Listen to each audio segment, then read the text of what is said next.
کبھی سوچا ہے کہ یہ جو دنیا کی زندگی ہے یہ ایک عجیب سی دوڑ کی طرح ہے نا؟ ہر کوئی ایک دوسرے سے آگے نکلنے میں لگا ہے، لیکن اس دوڑ کی اصل حقیقت کیا ہے؟ آئیے قرآن کی روشنی میں سفر کو سمجھنے کی کوشش کرتے ہیں۔ تو قرآن اس پوری دنیاوی جدوجہد کو ایک سفر کی طرح دیکھتا ہے، جو آپ کہہ سکتے ہیں 5 الگ الگ مرحلوں پر مشتمل ہیں، اور یہ مراحل دراصل ہماری اپنی زندگی اور ہماری بدلتی بھی ترجیحات کی کہانی ہے۔ سورۃ الحدید میں یہ مراحل بہت خوبصورتی سے بیان کیے گئے ہیں۔ ذرا سوچ کر دیکھیں، یہ سفر شروع ہوتا ہے بچپن کے کھیل کود سے، پھر ہم بڑے ہوتے ہیں تو تفریح کی طرف آ جاتے ہیں، اس کے بعد زیب و زینت یعنی اچھا دکھنے کی خواہش پیدا ہوتی ہے، پھر آتا ہے وہ مرحلہ جب ہم ایک دوسرے پر فخر جتاتے ہیں، اور آخر میں سب کچھ مال اور اولاد میں ایک دوسرے سے آگے بڑھنے کی دوڑ میں بدل جاتا ہے۔ اور پھر قرآن ان تمام مراحل کو، اس پوری دوڑ کو صرف ایک آیت میں سمیٹ دیتا ہے، اور یہ آیت ہمیں ایک لمحے کے لیے رک کر سوچنے پر مجبور کر دیتی ہے کہ ہم یہ سب کر کیوں رہے ہیں۔ لیکن سوال یہ ہے کہ جب قرآن زندگی کو کھیل اور تماشا کہتا ہے تو کیا اس کا مطلب یہ ہے کہ یہ سب بیکار ہے؟ اس گہرے نقطے کو سمجھانے کے لیے قرآن فطرت سے ایک ایسی زبردست مثال دیتا ہے جو ہماری زندگی کی حقیقت کو کھول کر سامنے رکھ دیتی ہے۔ تو تصور کریں، تمثیل کا آغاز ہوتا ہے زندگی دینے والی بارش سے۔ یہ ایک امید ہے، ایک نئی شروعات، بالکل اسی طرح جیسے دنیا کے مواقع ہمیں اپنی طرف کھینچتے ہیں۔ پھر وہ وقت آتا ہے جب فصل لہلہا رہی ہوتی ہے، سرسبز اور شاداب، اور اسے دیکھ کر کاشتکار خوشی سے بھر جاتا ہے۔ یہ بالکل ہماری دنیاوی کامیابیوں کے عروج کی طرح ہے، جب لگتا ہے کہ سب کچھ بہترین ہے۔ لیکن جیسا کہ ہم جانتے ہیں یہ عروج ہمیشہ نہیں رہتا، وقت گزرتا ہے اور وہی سرسبز فصل آہستہ آہستہ سوکھنے لگتی ہے اور اس کا رنگ پیلا پڑ جاتا ہے۔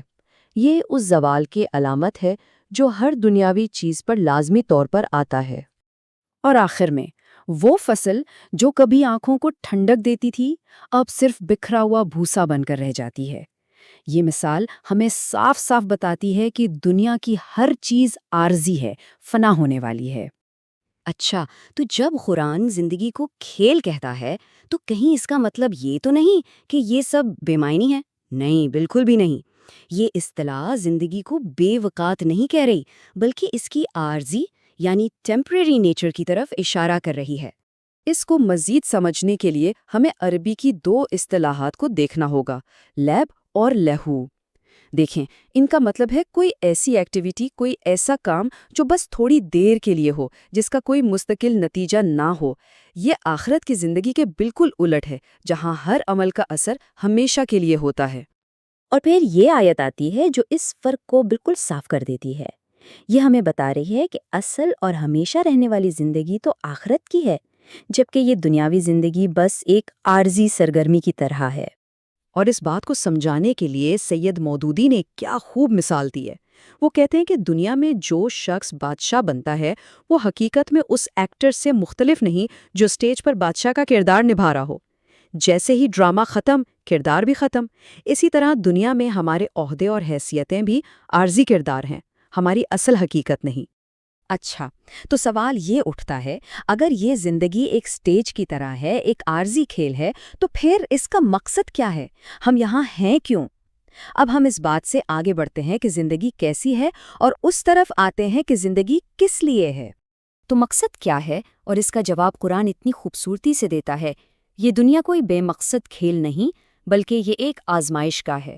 ہمیں یہاں پرکھا جا رہا ہے کہ ہمارے اعمال، ہمارا کردار کیسا ہے۔ تو دیکھیں، یہاں 2 بالکل الگ سوچ کے انداز ہیں۔ ایک طرف یہ سوچ ہے کہ زندگی کا کوئی مطلب نہیں، یہ بس ایک فضول خلفشار ہے، اور دوسری طرف قرآن کا نقطہ نظر ہے جو کہتا ہے کہ نہیں، زندگی بے حد بامقصد ہے۔ یہ ایک ٹیسٹنگ گراؤنڈ ہے جہاں خوشی اور غم، آسانی اور مشکل دونوں ہمارے کردار کو جانچنے کے لیے ہیں۔